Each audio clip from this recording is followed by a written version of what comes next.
सकाळीच मम्मीच्या आणि माझ्या पावट्याच्या शेंगा तोडायचं चालू होतं. तर ह्या आहेत चनुल्या पावट्याच्या शेंगा आणि त्याच आम्ही तोडत होतो. तर इथं संग वल्या आणि वाळक्या दोन्ही शेंगा तोडून घेतल्या होत्या. त्यानंतर असंच फिरत होतो म्हटल्यावर म्हटलं गहू तर आपला दाखवावा तुम्हाला. तर गहू कसा आहे आपला कमेंट मध्ये नक्की सांगा. त्यानंतर कुदळ घेऊन इथं खोदत होतो. ते कशासाठी सांगतो. उन्हाळा पडायला चालू झाले आणि ह्या झाडाला एवढे नारळ लागलीत पण ह्याला आळच नव्हतं. तेच बनवत होतो. कुदळीने काय काम चाललं ना म्हटल्यावरच टिकाव आणलं. आळ तर बनवून झालं होतं पण घामाने पाक लोटपोट झालो होतो. त्यानंतर लागलीच पाईप हातरून घेतली.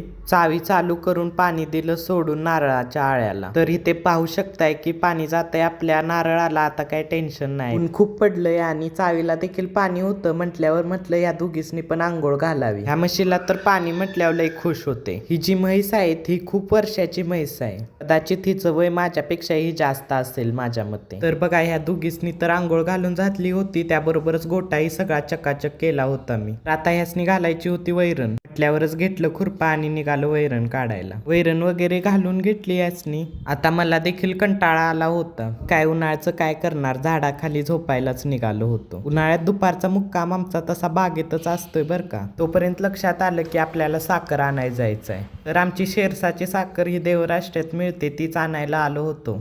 तर साखर ही घेतली आणि आम्ही निघालो घरी. घरी आल्यावर आपल्याला थोडं काम होतं म्हणूनच दातकं घेऊन निघालो रानात. तर आपला ऊस तुटून बरेच दिवस झाले होते. फड पेटवायचा होता म्हटल्यावरच दातकं घेऊन पाला वडाय निघालो होतो. तर ह्या हत्ती घासाकडचा आणि डीपी बसला एवढाच पाला वडायचा होता. पटकन वडून घेतला आणि नंतर मी गेलो रेशन दुकानात राशन आणायला. तर राशन वगैरे घरी ठेवलं आणि नंतर मी गेलो होतो आमच्या घराजवळच्या बाळूमामांच्या मंदिरात. मसेला इथं आरती आणि प्रसाद असतोय म्हणूनच गेलो होतो. तर हे बघा बाळूमामाचं मंदिर, तुम्ही देखील दर्शन घेऊ शकताय. तर प्रसाद वगैरे घेऊन डायरेक्ट घरी जाऊन झोपी गेलो.